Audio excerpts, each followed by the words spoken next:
Welcome back to the morning show here on Arise News.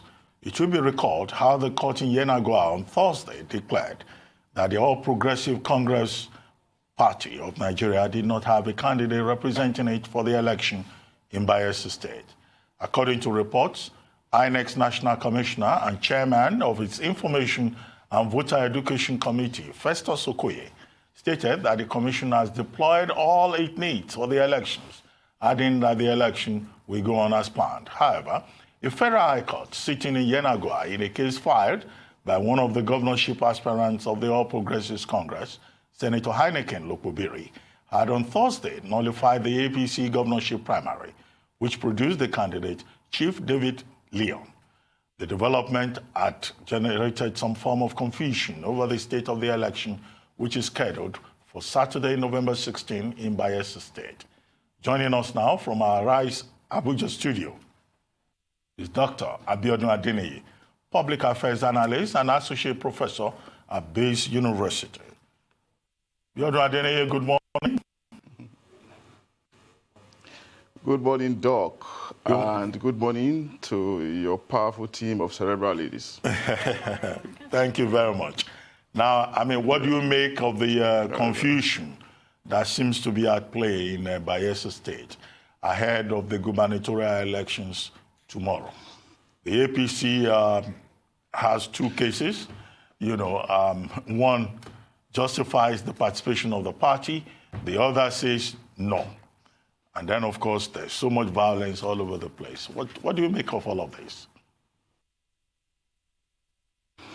Yeah, Doc, the first thing to say really is that I'm not really shocked, really. It's not really surprising that we're once more witnessing this kind of installment in the evolution of a regularly turbulent political process, But of course, like we understand and like we have appreciated largely, electoral contestation in this country go through two different platforms. One is that elections are fought in the court of law and in the court of the public, But usually, the one that happens in the court of law happens in the post-election stage. But unfortunately, I think we are witnessing, rather unfortunately, a deterioration such that the one that is usually fought in the court of law that happens in the post-election stage is now moving into the pre-election stage, such that there are disruptions here and there. And of course, it speaks largely to the problem we've always talked about, which is the problematic understanding of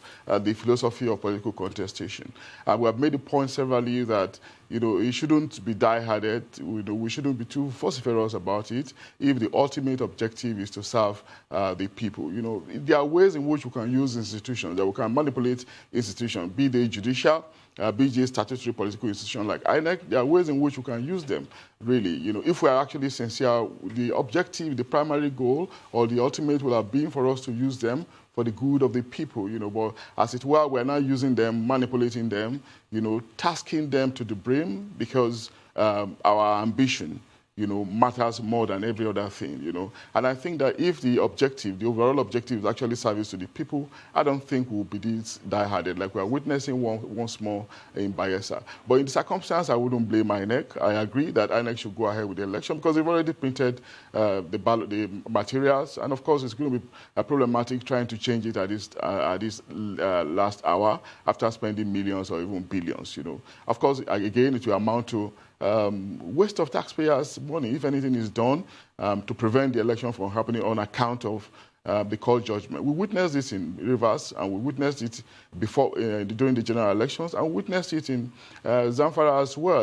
And again, it's likely going to be witnessed in Bayelsa, as it were.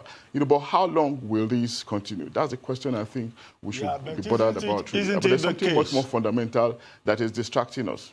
But isn't it the case that, look, Hello, even if the election goes ahead and people vote for the APC, that those votes will not count? If at the end of the day, the INEC takes due cognizance of the fact that there is another ruling from a high court in Yenagoa saying that, look, even the primaries were defective. Yeah, that's the point I'm making, Doc, that the complications are just snowballing, you know. We still have some hours to the election. Do not be surprised if we still get 1 or 2 more judgments coming out, you know, because the lawyers are busy themselves, and of course they are being pushed by the politicians. So the complications are likely going to continue, you know, but I'm just trying to say that in this circumstance, the body, the institution that is being challenged, that is being taxed, is INEC, you know, and the expectation we have of them is for them to deliver for us a free, fair, and credible election. But INEC cannot do it alone without the other actors, without other stakeholders being on the same page with them. And what page is this? We're talking about the page of believing that, you know, there's a greater glory, there's a greater desire for us to aspire to. And that desire is a service to the people, but not trying to generate complications through the court processes and, you know, endless court processes that is like we are witnessing in Bayelsa. That's really my take in the circumstance, Doctor. Doctor, I'd like you to address the judgment obtained by Senator Heineken Dokobiri. He himself has said he never prayed the court to nullify APC's primaries. What he prayed the court was to be declared as the winner of those primaries. The court did not grant that prayer and instead nullified the primaries, saying that APC does not have a candidate. This is a recurring nightmare for APC. One would have hoped or thought that after the debacles in River State and Zamfara State, such a thing would never occur again, yet here we are. What are your thoughts on this failing and the lapses that have brought this about? Well, it's actually going to be the exclusive preserve of lawyers to give a very good interpretation to these emerging developments. But from my ordinary layman's perspective, you know, I've had lawyers and those in the profession saying that the court is ordinarily not a Father Christmas. You know, they do not give you, they do not grant the prayer you did not put forward. But it's looking like Senator Heineken Dokobiri has gotten much more than he expected. And of course, I don't know, he has to find a way around it. You know, the court is not the final stage, you know, as it were. There's a next level that he can apply to, you know, if time is not going to be against him, you know. So it's not a final word yet from the court. There's a higher court that they can appeal to as it is, you know. So the ball is back in his court, you know, to push his case further if he thinks that he actually needs further justice or further, you know, if he wants to prove his innocence further, he can go to the next court, as it were, in the next higher court. Yeah, I beg your pardon for the mix-up. Okay, Dr. Adeniyi, but it seems with everything that's happening with the APC ahead of these elections, it's kind of dampened their chances that they may have stood in Bayelsa State. But what is your personal take on that? How do you think APC are now positioned ahead of tomorrow's elections? Well, APC, if we want to go political, if we want to go partisan, you know, it might really be delicate, but it's still okay at the level of making projections, you know. Bayelsa hasn't really been an APC state, you know, from as far as I can remember. It's actually been a PDP state, you know. So from my ordinary projection, from the point of view of an objective analysts, if they were even on the ballot, I'm not sure they would have been able to displace the incumbent PDP, you know, PDP interest in that place. You know, but be that as it may, they deserve to be on the ballot as it is statutorily required, because it is their right. You know, they've worked towards it, just like all other parties as well. So they work towards it. They deserve to be on the ballot ordinarily, but this has happened now. It is now what it is. You know, they need to fight it like we've been trying to like we've been trying to establish. They need to fight it as much as possible.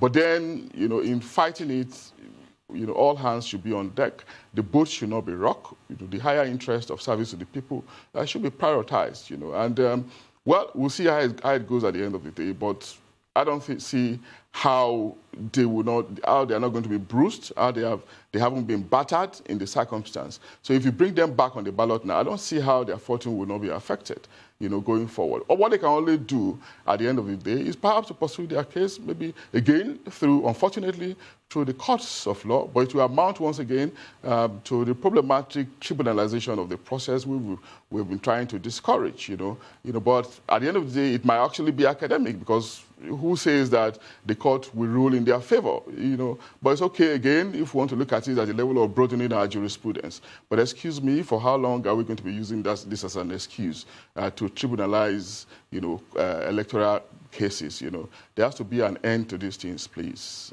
Leila. Well, using Bayelsa State as a case study, what does this say about the listening and the learning capability of our political elite?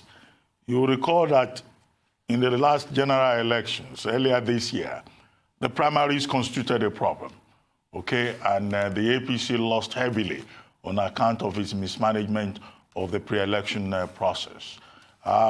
And then the PDP also had problems with primaries in some states. And now we see in Bayelsa State, particularly, that same drama being, reenacted all over again. What does this say about our political parties and those who lead those political parties? Is it that they are hard of hearing, or they just don't care? Because the INEC chairman, during the post-election review process, made it clear that the parties should pay close attention to how they run their primaries and how they select their candidates. What do you think? Yeah, very wonderful question, Doc. But I think it's just a shame, really, that we keep moving in circles. We keep preaching about the same thing: free, fair, credible, and even transparent election every other day, when another election is coming. But when the time actually comes for us to practice some of these preachings, we deviate. It's actually unfortunate. But what it tells me is that there's something that we hold dearly, ironically dearly, which is this belief that political power is the shortest route to wealth, to comfort. That it's only on that pedestal that you can ride roughshod on the populace, that you can improve your own person, that you can assume the role of an institution. Instead of working towards developing a state institution, you quickly desire political power, you work towards it no matter whose ox is God, and you rather die trying to get political power so that you can make some kind of assertion by the time you get there and become the state institution, as it were. Because of these unfortunate zeal, this zeal to get into power, people care less about how the process is attained. The end simply justifies the means. We are yet to get off this, irrespective of the fact that we are having another election, even if it's an obstacle. Thank you, Dr. Adeniyi. It's just reflecting Dr. what is happening. Adeniyi, I'm going to interject at this point. Pardon me for the interruption. Please hold your thoughts while we'll take a short break, and we'll be back to discuss some more on tomorrow's elections in Bayelsa State. Stay with us.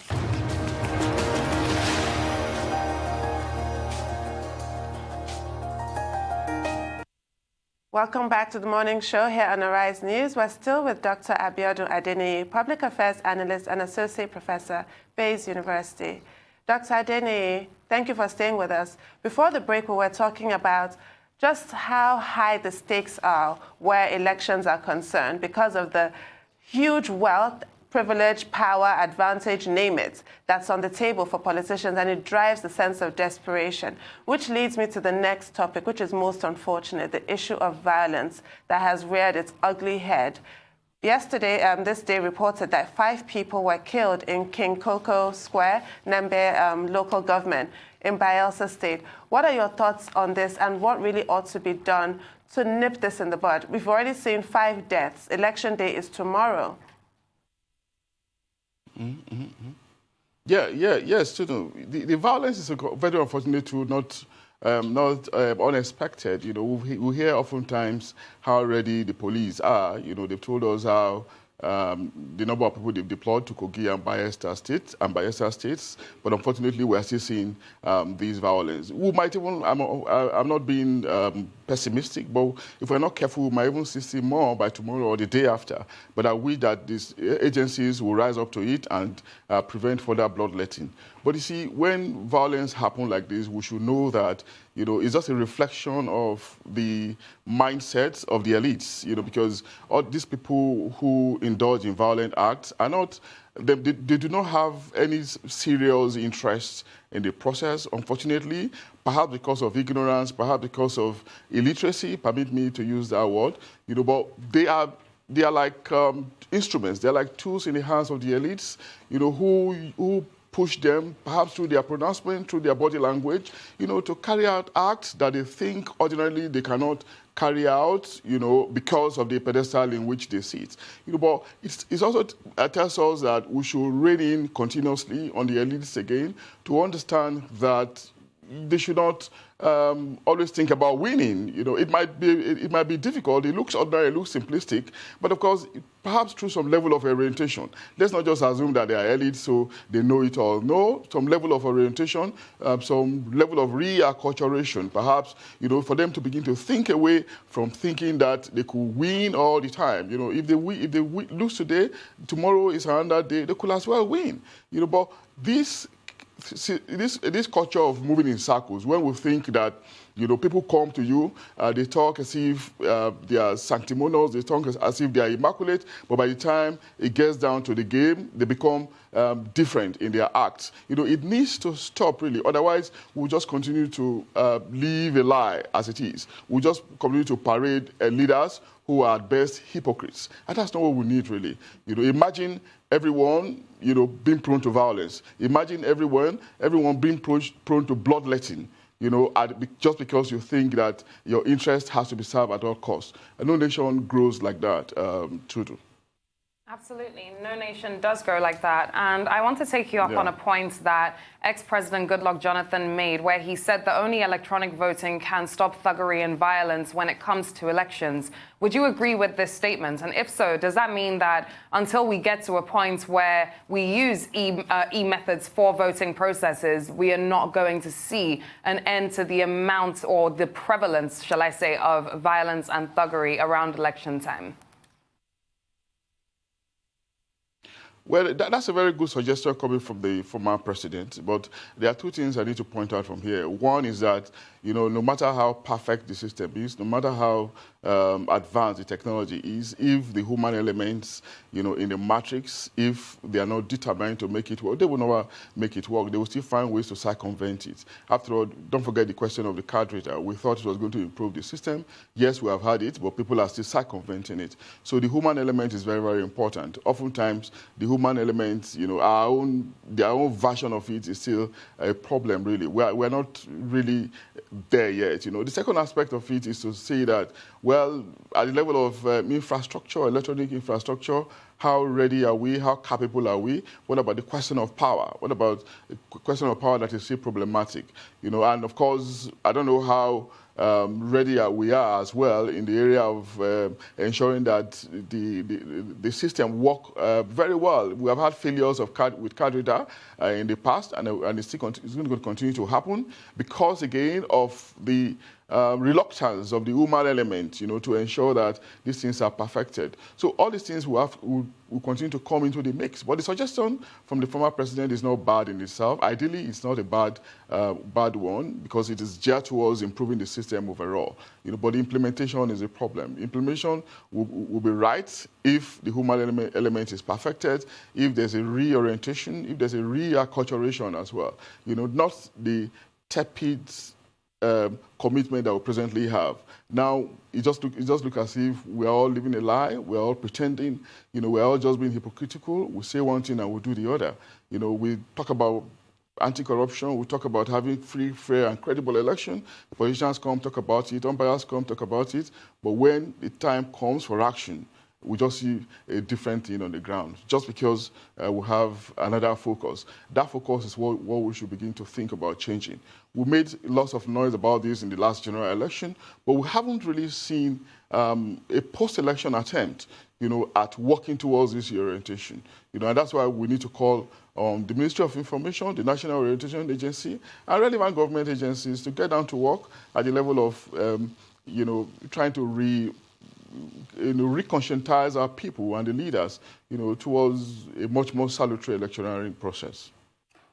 Well, let me ask you, there's so much confusion, not just in Bayelsa State, but also Kogi State. We've had reports of violence from Kogi State, where there will also be gubernatorial and senatorial elections tomorrow. And today, there's a case that may be determined in the Court of Justice Ekwo. The case is Natasha Akpoti versus Yahaya Bello. A case in which, Natasha Akpoti, the candidate of the Social Democratic Party in Kogi State, who has been embattled, is also raising questions about the qualification of the governor. And I guess there's also another case involving Musa Wada, the candidate of the People's Democratic Party. Just the kind of situation that you have in Bayelsa State. Will it have been better for INEC to have taken an informed view of this chaos and then maybe just, create an opportunity for the parties, for the cases to be sorted out before the elections? Because, I'm a bit, pessimistic about the outcome in both states tomorrow. But what do you think?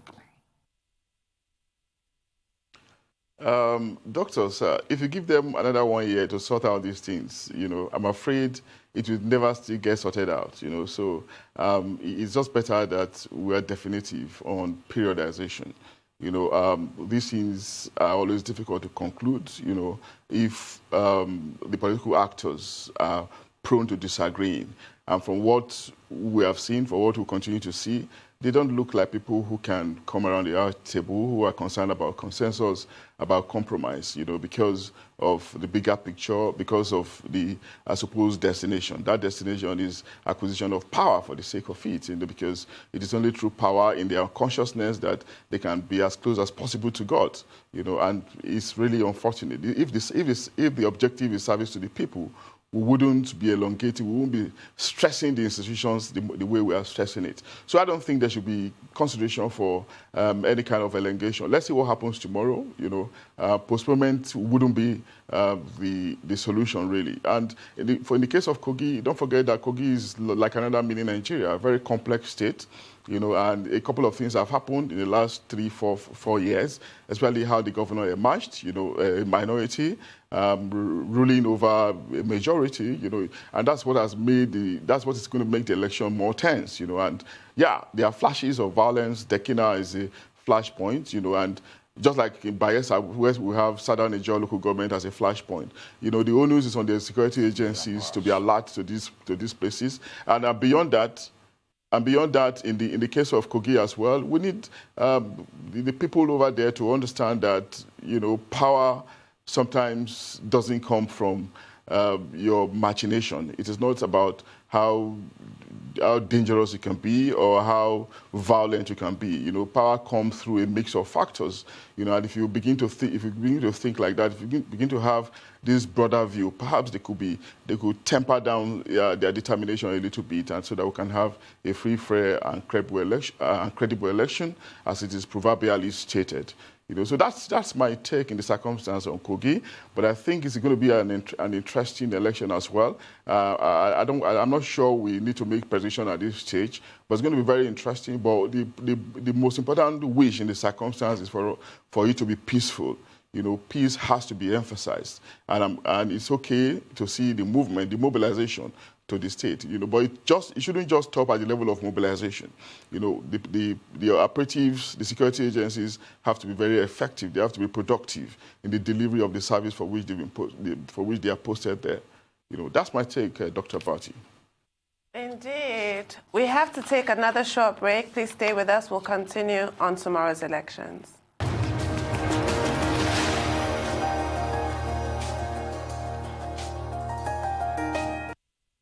Welcome back to the morning show here on Arise News. We're still with Dr. Abiodun Adeniyi, Public Affairs Analyst and Associate Professor, Bayes University.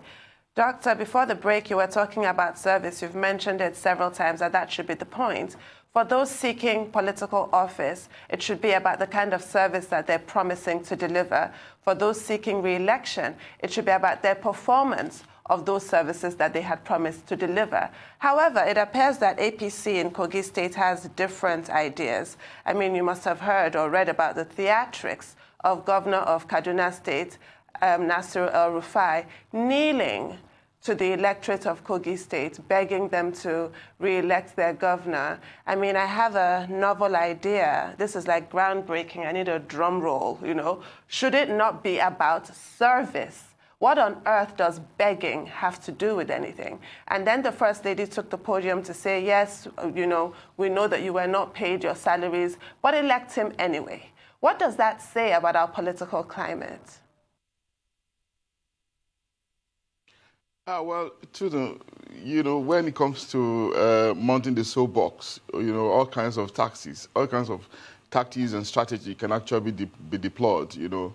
I think it does happen. It's been a feature, a characteristic of our political process, and we've seen quite a lot. In the last general election, we saw quite a lot of different dance steps, you know, Azonto from, you know, Fuji and all of that. Several kinds of dance steps manifested, you know, during the process. It's part of entertaining the people, part of getting them to your side, you know, irrespective of the side that it's exhibiting this kind of theatrics, you know. So for Governor El-Rufai as chairman of the APC campaign in Kogi to have nailed down, perhaps it's just another item, like you said, of the tactics, you know, to mobilize the people and perhaps to get the people on the side of his own candidate, who the governor is, you know. But beyond that, really, is the question of whether or not the governor, as a minority from Kogi East, you know, can actually win that election in a situation where we have a majority of voters coming from Kogi, I beg your pardon, from governor is from Kogi East or West, I can't remember. No, Kogi, the other, Kogi West is the Yoruba part of Kogi, you know, but the governor coming from his own minority side, you know, the question will still be asked whether he can defeat a candidate from Kogi East, from the dominant majority Igala people. That's the question that will be answered tomorrow. You know, and don't forget that Natasha Akpoti, SDP candidate, is from the governor's place. So we'll see a situation where the votes will be divided. And we'll have Kogi West people, the Yoruba part, you know, who are also thinking of mounting the saddle at some point if they negotiate very well with the people from the Igala zone of the state. You know, so beyond the governor kneeling down, it's just a way to placate the people, you know, to apologize. Well, I don't see anything wrong with that. It's part of the tactics anyway. Beyond the governor kneeling down is the equation, the ethnic equation of the state, you know, whether or not it will favor the gladiators on stage, you know. But forget all the tactics, forget all their pronouncements, forget all the apologies. What will happen in Kogi tomorrow, I dare say, you know, is a microcosm of the nature of Nigerian politics, which is that, you know, voting, you know, lines of alignment will be ethnicized to a very large extent. And we might see it playing out at the end through the result. Tudu and Leila. Absolutely, Doctor. Now, I'd like to take you up on something, a point that was made by the Deputy Inspector General of Police on Operations in Lokoja yesterday, whereby he stated that the police had been carrying out intelligence-driven assessments over the past few months in both Bayelsa and Kogi states ahead of the elections to identify persons that could be possible threats and put them under surveillance, and also so that they can understand what exactly they're meant to expect on Saturday. Now, while this is all well and good and they claim they're carrying out these intelligence-driven assessments, we have been having some horrendous attacks going on this week. We can speak of what happened in Bayelsa State in Nembe about 2 or 3 days ago. Lives are being lost, and people are asking, why is the police force or why are the security agencies waiting until the big election day before they start coming into the states when these problems actually arise prior to the elections and we need security agencies in number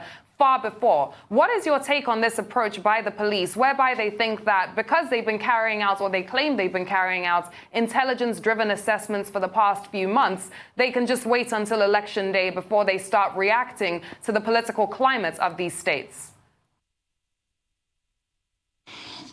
Yeah, Leila, I think what the police is just trying to tell us is that they are trying to tell us how they are doing their job, I think that statement is, on the face of it, very ordinary, because that's their job in the first instance, Their job is to process information into intelligence and act on it, as it were. That's the ordinary job of security agencies, and the police, especially as the lead agency for internal security. So perhaps, I don't know what factored that statement, but it just speaks ordinarily to their regular job, what they should ordinarily be doing. And of course, we are actually tired of these pre-election pronouncements, security agencies coming to tell us that this is what they are going to do, this is the number of people they have mobilized. It's okay to mobilize. These are the number of dogs or sniffer dogs, helicopters, they are going to use, that they're going to deploy. What is the meaning of all those things when at the end of the day you begin to see violence manifesting?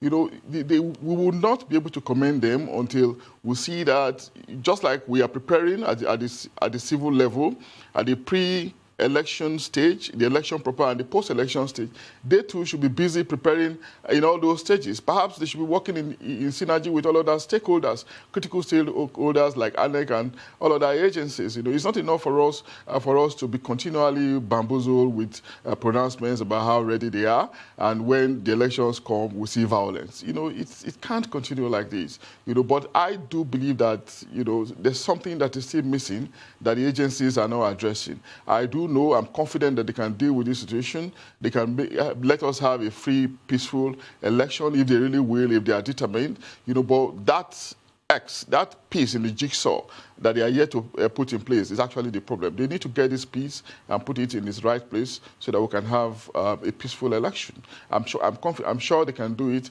and there's nothing stopping them from doing it, Leila.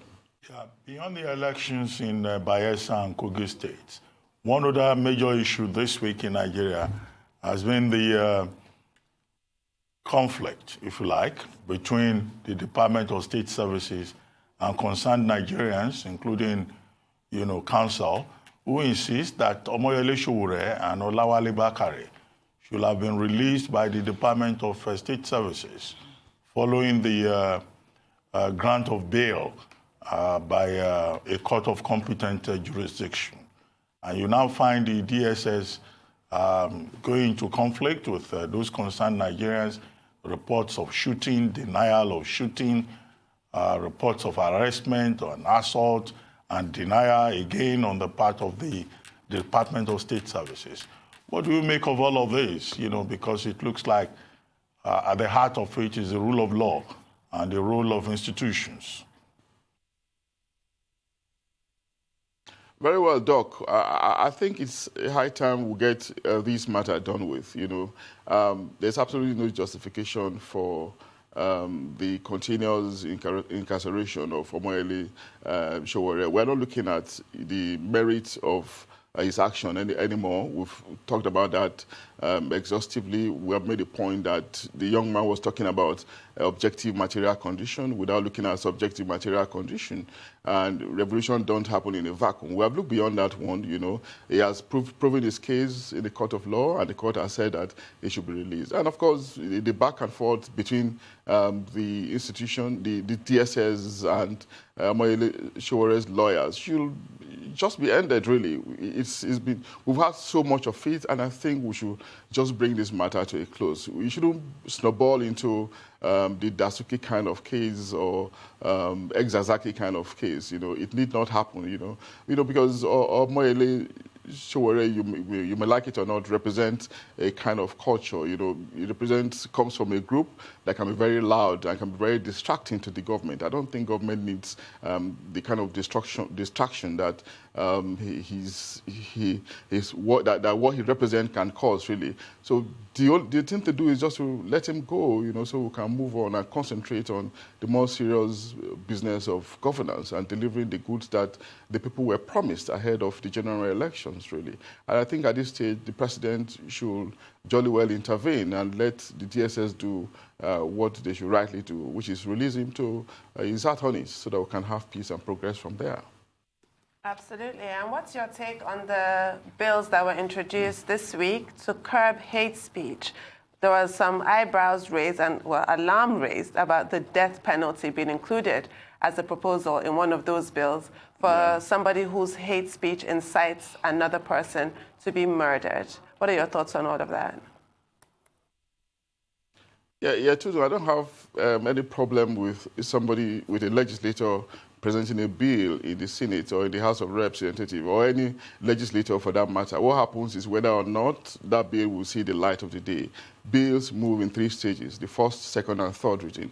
You know, those processes can be very laborious, particularly the second reading. So I don't see that bill going past the second reading. It's okay for the legislator, it's a private member bill, it's okay for the legislator to express himself, you know, through the bill, which is okay, we can't take that right away from him. But I trust the Senate under the able leadership of Senator Ibrahim Lawan. You know, I trust that the Senate that we presently have, you know, run by intellectuals, I don't see them pulling that bill through, you know, because we are in an age, we've made this point severally, we're in an age of freedom, of new freedom. That freedom can only be regulated, you know, by other kind of laws, you know, but it cannot be completely seized, you know, by any draconian legislation. And it's a character of the evolution of history. We have said it many times that, you know, when the dynamite was invented, the intention was to help construction. You know, but it led to destructions, you know. But how have history, how have government systems and societies have been, they've managed it as well, you know. When the aircraft was invented, it was to fly people long distances, but one of the downsides was crashes. But then, again, systems and societies have tried to manage it, just like the motor car. You know, so the fact that we're in an age of digital revolution does not mean that it's not going to have its downside. But the way we react to this downside should be moderated. Shouldn't be through another draconian law or a draconian law like death sentence for hate speech. Hate speech sometimes can also be relative. What is hate speech to you may not be hate speech to me. So we need to have that seminal broad mind to be accommodating and to deal with issues, you know, with a common sense of understanding, rather than being extreme in the way we think we want to react to these developments to. Absolutely, and it is a big question. Who really defines what hate speech is? And that's one of 2 bills that are currently on the front burner of discussions, the social media bill as well, also the Protection from Internet Manipulation and Falsehoods Bill 2019. What is your take on that as well, very briefly? And we need to also understand that there's a cybercrime bill already passed, you know, which was to deal with some excesses in the cyberspace. And do not forget that we have extant laws. There are laws of libel, laws of slander, and of course, even if you say laws of sedition is outdated now, but it's still there. So as much as these laws can be activated offline, you know, they can also be activated online. So it's not okay for us to think that the solution to problems is more laws. You know, what about the ones that we have on ground? Have we used them? Have we applied them? You know, we need to think about executing the ones we have on ground before coming out with more laws. You know, and how many times do we see new laws being passed to deal with emergency situations in some other countries? You know, perhaps we sometimes bogged down by this thing called governmentality. We just think that government should come in and intervene in every situation, and when you want to intervene is to be extreme. No, you know, we're dealing in history. The history moves, you know, in a flow, and it's also very difficult to stop the flow of history. You know, the force of nature is very strong. What you can do is to manage it, you know, adapt to it. You know, so that adaptation, the way we adapt to the force of nature, should also be the way we adapt to social movement, to social progress. You know, communication, developments in communication is something that has come to stay. That's something that will continue. The best we can do is to manage it. You know, to adapt to it. You know, and we can adapt to it by not necessarily stifling ideation and intellection, like some of these propositions, some of these proposals tend to look at. But like I said, I trust that the legislature, the Senate, the House of Reps are made up of very educated men, very seminal people. Their leaders are also very outstanding in terms of their educational pedigree. Thank you very much. I don't see them letting these things pass. Yeah. Well, thank you very much, Dr. Abiodun Adeniyi. On that note, we'll have to, you know, bring this to a close. Well, thank you very much for your insights. Thank you indeed. We look forward to seeing you again.